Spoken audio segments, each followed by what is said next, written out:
20 aniversario, GTI presenta todo sobre factura electrónica y temas tributarios para que lleve sus cuentas claras y evite multas. GTI, su aliado para crecer.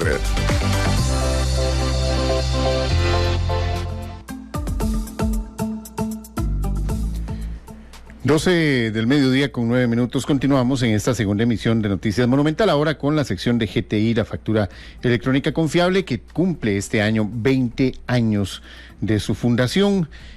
Habilitamos desde ya el 905-222-0000, 905-222-0000 para que usted haga sus consultas. También nuestra plataforma de WhatsApp, el 89935-935 para que usted haga sus consultas. Ya está con nosotros don Álvaro Retana, gerente general de GTI, para que aclare todas las dudas que hay en torno a la declaración de impuestos que hoy precisamente se traslada al día de hoy para debido a que el 15 de abril cayó en fin de semana. Así que hasta hoy tenemos tiempo para presentar varias declaraciones. Don Álvaro, muy buenas tardes. Muy buenas tardes, encantado de saludarlo, Paul. Gracias, igual, don Álvaro. Tal vez para empezar, ¿a qué tenemos tiempo en las próximas horas? ¿Cuáles declaraciones tenemos que presentar en este día, que ya es día límite, y no solo presentar declaraciones, sino también pagar? Así es, hoy, lunes 17, es el día límite para declarar y pagar impuestos. Los principales son la declaración del impuesto al valor agregado, así como las declaraciones de impuestos sobre la renta en capital inmobiliario y capital mobiliario. Esto es, todos los que tienen alquileres de viviendas, de locales comerciales, o los que alquilan vehículos o alquilan herramientas, tienen que declarar y pagar esa renta de capital inmobiliario.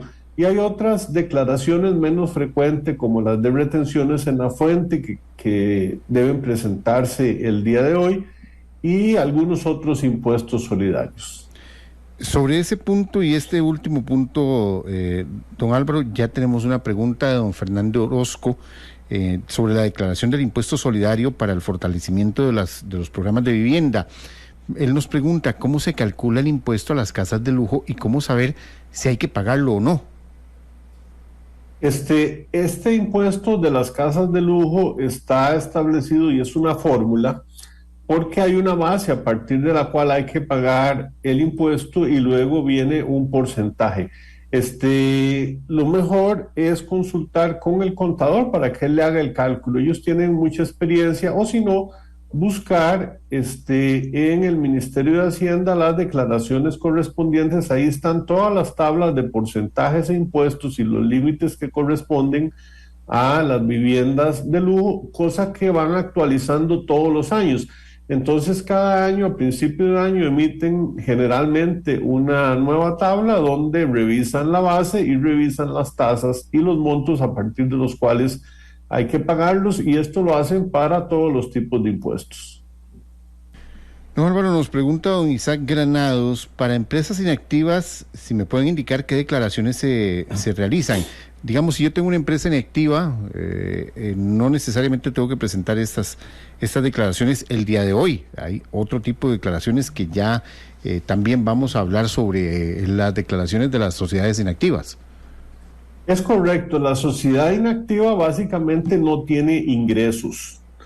Y no tiene ingresos porque está inactiva. Son por lo general sociedades que o no están haciendo nada. Un ejemplo, una persona que tenía una empresa pero ya dejó de hacer actividades en empresa y la transformó en una sociedad inactiva, pero quiso dejarla ahí por si aparece otro negocito poder activarla. O personas que tienen sociedades inactivas que las crearon para comprar una propiedad y que la propiedad no estuviera a nombre de la persona, sino estuviera a nombre de la sociedad, posiblemente porque la propiedad tenía varios socios que comparten la propiedad, o porque le quedaba mejor tener la propiedad ahí. Otra posibilidad es tener vehículos en este tipo de sociedades. Entonces, esas son las sociedades inactivas. Básicamente no tienen que presentar declaraciones como las que sí están activas, porque no generan ingresos, no tienen IVA, no tienen renta, al no tener ingresos. Pero ya Hacienda dio una resolución, primero ampliando el plazo para presentar la declaración de estas sociedades inactivas, lo cambió para el 31 de mayo. Y luego ya dijo Hacienda que el próximo viernes 24 va a poner a disposición de los contribuyentes el formulario número D195. En ese formulario hay que hacer la declaración de las sociedades inactivas y lo que va a haber que declarar es el incremento en los activos, en los pasivos y en el capital de una forma resumida. Entonces, si uno tenía una finca o una casa y esa casa tiene más valor ahora, puede que tenga algún incremento en valor de los activos, o si tiene deudas nuevas, incremento en los pasivos o en capital. Y en esto hay que hacer declaraciones de los periodos 2020, 2021 y 2022. Pero además, según indica Hacienda, está incluyendo cosas nuevas en ese formulario, que no lo hemos visto todavía, va a estar disponible el viernes, pero va a haber que indicar las razones por qué esa sociedad no tiene una actividad lucrativa. Va a haber que declarar si tiene algunos bienes que no están inscritos. Vamos a ver, uno inscribe propiedades, pero si hay joyas no las inscribe. Entonces lo que está diciendo es, bueno, ¿qué tipos de bienes tiene esa sociedad que no están inscritos? O si tiene algún derecho, como un derecho de llave o algo que le dé ingresos por otro lado. Y además, ¿cuál es el detalle de los gastos y las deudas? Hay que declararlo, sí, por ejemplo, porque un gasto es el impuesto a las sociedades inactivas, y además van a pedir cuál es la persona o cuáles personas suministran los recursos a estas sociedades jurídicas que están inactivas para poder pagar ese tipo de gastos. Sí, estábamos viendo esa disposición, ese comunicado que envió Hacienda, y llama mucho la atención que estén solicitando esa exigencia de joyas, obras de arte, acciones de clubes. ¿Esto se hace porque hay una generación o se genera algún tipo de ingreso con este tipo de activos, por decirlo así? No, incluso hay que aclarar que esta declaración es si la persona jurídica tiene activos de estos tipos. Pero si el dueño tiene, es algo totalmente diferente. Es decir, a los dueños no les están pidiendo nada, es a la persona jurídica. Y la idea es valorar cuáles son los activos que tiene la sociedad y poder registrar de alguna forma o declarar los activos que no se registran formalmente en un registro público. En el registro público se tienen registradas nada más las aeronaves, los vehículos, las propiedades, pero como ejemplo no se registra una joya o no se registra una obra de arte, pero pudiera haber una asociación, una persona jurídica, que sea inactiva, pero lo que tiene eso es que se creó para tener una colección de arte. Y entonces lo que está pidiendo el ministerio es que vamos a tener que declarar ese tipo de activos. Nos pregunta don Álvaro que si lo que se debe declarar en ese caso es el incremento en el patrimonio, o se debe declarar si realmente se tienen esas joyas, obras de arte, se tienen como activos dentro de una sociedad inactiva, o solo el incremento. Todavía no hemos visto el formulario D195. En el comunicado de Hacienda dice específicamente la palabra incremento, pero para que haya incremento tenemos que partir de una base. Entonces me imagino, esto es suponiendo que como hay que hacer varios periodos, 2020, 2021 y 2022, nos van a pedir en el primer periodo que anotemos los activos, los pasivos y capital, y en los siguientes periodos habrá que anotar si hubieron incrementos en estos rubros. Nos pregunta don Giovanni Barbosa, en esta línea también, ¿cuál es el criterio que se utiliza para determinar que una sociedad se encuentra activa o inactiva? O sea, ¿cómo se define dicho estado? Bueno, primero tiene que estar inscrita en Hacienda como una sociedad inactiva. Entonces, si no está específicamente en el ATV como inactiva, por lo tanto estaría activa. Pero para que esté inactiva se requiere que no tenga una actividad comercial y que no está generando ingresos. Entonces, si uno tiene una sociedad donde lo que tiene es una finca o una casa o un terreno y esa finca no hace ninguna actividad comercial o esa casa no genera ningún ingreso, es decir, no la tengo para alquilar. Entonces es una sociedad inactiva porque no tiene una actividad comercial y porque no está generando ingresos. También tenemos otra consulta del teléfono terminado en 85 o 5886. En el caso de Uber, choferes deben pagar IVA. ¿La empresa Uber debe pagar también? La empresa Uber también debe pagar IVA. Y esto lo que funciona es así. El chofer le hace una factura a la empresa Uber y ahí cobra por sus servicios y esos servicios tienen un impuesto al valor agregado. Pero la empresa también cuando emite facturas a los clientes, entonces debería cobrar IVA y declarar ese IVA. Hay un manejo diferente cuando son empresas que están registradas fuera de Costa Rica. Y entonces si la facturación la hacen desde fuera de Costa Rica, el manejo es un poco diferente. Pero al fin, cuando hay actividades que son actividades comerciales que generan ingresos que se prestan dentro del país, esas actividades, de acuerdo con la legislación, deben cobrar el impuesto al valor agregado. También nos preguntan del teléfono terminado en 4917, me gustaría saber el plazo o fechas de la presentación de la declaración de registro y beneficiario final. Los últimos años han sido en abril, pero no sale. Sí, ya pasó, fue en abril y posiblemente el otro año también sea en abril. En realidad sí sale publicado en el Ministerio de Hacienda, en el Banco Central, y ahí hay que entrar y hacer la declaración de beneficiarios finales. También hay una consulta de instalaciones a Ariquef que estamos hablando de inmediato a los amigos de GTI porque es un asunto de funcionamiento del sistema.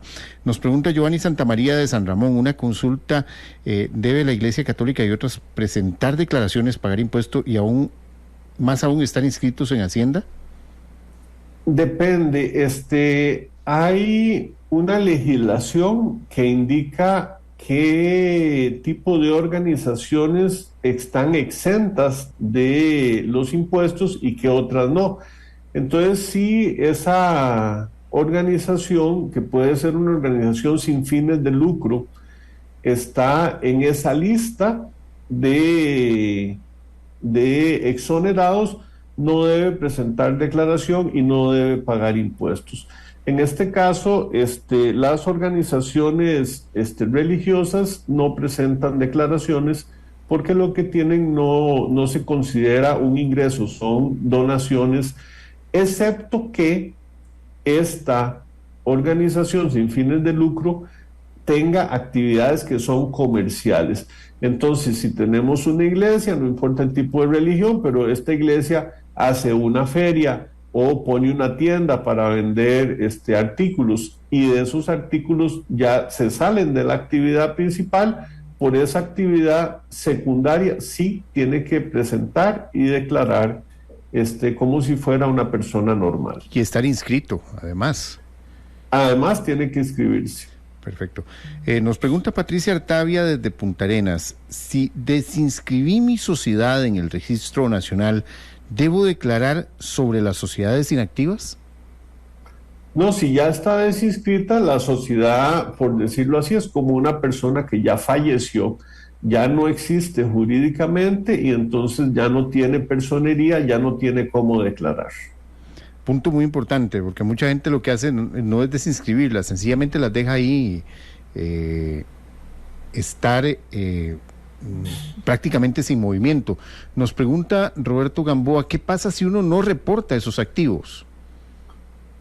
Me imagino que son los activos de los nuevos activos. Van a haber multas si no se hace la declaración, y lo que no recuerdo ahora son cuántos salarios base, pero creo que estamos hablando de más de 1 millón de colones de multa de 2 salarios base. Punto muy importante. Namaritza Villalobos desde Pérez Celedón dice, ¿podría orientarme qué plazos debemos cumplir quienes estamos dentro del régimen simplificado? El régimen simplificado es para cierto tipo de empresas, para sodas, para restaurantes pequeños, para gente que tenga más facilidad en la presentación de sus declaraciones. Lo primero es asegurarse que está bien inscrito en Hacienda como un régimen simplificado. Hay que cumplir con las condiciones que dicta el reglamento para el régimen simplificado. Y luego tienen un periodo de declaraciones que es diferente al normal, declaran trimestralmente. Y hay unas fórmulas en Hacienda, en las regulaciones de este régimen, donde declara según las compras. Entonces, lo que tiene que llevar es un registro de todas las compras que hacen, pedir que las compras sean a nombre de la cédula jurídica del régimen simplificado, y luego suma las compras que ha hecho y las multiplica por un factor, y con eso calcula el impuesto al valor agregado, y la multiplica por otro factor y con eso calcula la renta. Estos factores aparecen en las tablas que emite el Ministerio de Hacienda, y con esos valores hace las declaraciones de IVA y de renta cada periodo. Básicamente eso es, además de llevar el registro bien ordenado de todas las compras. También nos pregunta Daniel Arias desde Goicoechea, por una situación personal de enfermedad no tengo dinero para pagar hoy, ¿puedo declarar en cero y me cobran multas? En realidad no conviene declarar en cero, porque después tiene que hacer una declaración para corregir eso. Puede hacer la declaración y presentar la declaración con los montos reales, y lo que le van a cobrar es un interés moratorio, que básicamente es como un 1% mensual de recargo por lo que usted dure al poder cancelar ese monto. Don Álvaro, hay varias dudas que tienen que ver con esta presentación de la declaración de sociedades inactivas, que recordemos, el Ministerio de Hacienda señaló que se dará a conocer el 24 de abril el formulario de 195, que ya con ese formulario ya podríamos hablar de forma más aterrizada todo lo que nos va a exigir Hacienda. Pero sí está llamando mucho la atención esto de las obras de arte, las acciones y las joyas, porque nos vuelven a preguntar si es obligatorio declarar esos activos escondidos. Lo está poniendo como obligatorio el Ministerio de Hacienda. Si en alguna oportunidad la sociedad que ahora está inactiva compró joyas, si compró obras de arte, va a quedar un registro de esas compras en los libros de la sociedad, y lo que ocupa el Ministerio de Hacienda es que se hagan las declaraciones correspondientes. Entonces, sería un problema si hay registros de compras de ese tipo de activos y luego no se presentan en la declaración. Y no se declaran, eso sí sería prácticamente evasión. Sí, ahí habría un incumplimiento con la presentación de las declaraciones. Perfecto. Don Álvaro, ya para terminar, recuérdenos cómo los contactamos a ustedes, la necesidad de mantener una facturación electrónica al día, y sobre todo un sistema que nos permita también estar bien conectados con todo lo que es la facturación electrónica. Sí, estamos en el 2105-4400, tenemos servicio 24/7 sin ningún costo, y hay una frase para cerrar que me gustó mucho de Luis Carlos Reyes, que es un economista colombiano, que nos dice que quien paga puntualmente los impuestos no tiene nada que perder haciendo factura electrónica. Y eso es en realidad, si estamos al día, hagamos factura electrónica para que todo salga bien. Perfecto, don Álvaro, le agradezco mucho, don Álvaro Retana, gerente general de GTI, que nos aclaraba muchas de las dudas de nuestros amigos oyentes sobre la facturación electrónica, sobre las declaraciones que hay que presentar el día de hoy y las que vienen todavía, algunas declaraciones especiales como la de las sociedades inactivas. Don Álvaro, buenas tardes, gracias. Don Paul, buenas tardes, que la pase bien. Gracias, igual. En su 20 aniversario, GTI presentó todo sobre factura electrónica y temas tributarios para que lleve sus cuentas claras y evite multas. GTI, su aliado para crecer.